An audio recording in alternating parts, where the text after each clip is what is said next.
asked me, were you born in this country? And I was immediately offended. And I said, yeah, I was born in this country.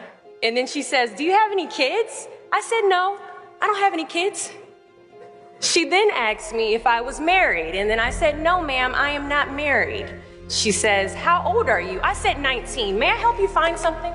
She then says, you are the most beautiful girl I have seen. And I said, oh, thank you. And then she says, I think you could be the next Miss USA. I'm in the Army, okay? We don't do pageants in the Army. She then asked me to meet her at Starbucks the very next day before my next shift at Target.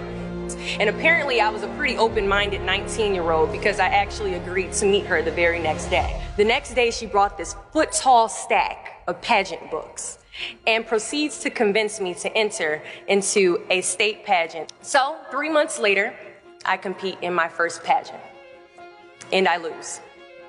I go back the second year, compete in the state pageant. I lose.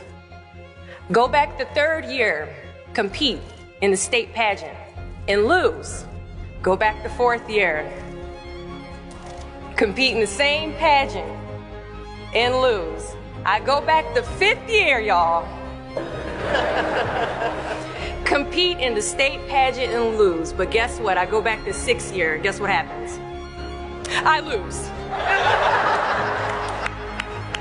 I called her on the phone and said, you told me I could be the next Miss USA. And she says, Deshauna, keep working, don't quit, keep going back.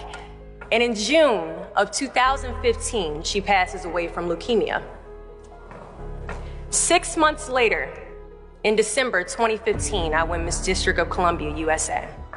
And 6 months after that, in June of 2016, I become the first soldier to win Miss USA. At times, our purpose drops in our laps as if the heavens threw it by accident. I ask only one thing of you all today after you leave this building. Do not fear failure, but please be terrified of regret. Giving up is the birth of regret.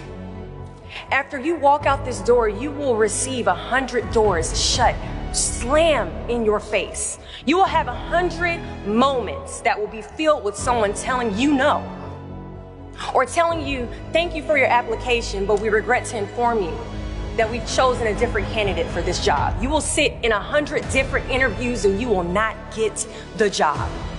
The reality of life is that we will all hear more no's than we hear yeses. And we will fail a lot, and I mean a whole lot. But what I ask of you today is to not take no for an answer. Don't be afraid of no's. Be afraid of the possibility of a yes that you have prematurely destroyed because you decided to quit before the clock strikes 12. I love a good no. Please tell me no. Telling me no is like adding fuel to a fire that is now set ablaze because of your single no. So today I challenge you to fight, to work, to not stop here, to believe so heavily in your aspirations that you too will not fear the word no, but instead you will choose to welcome it.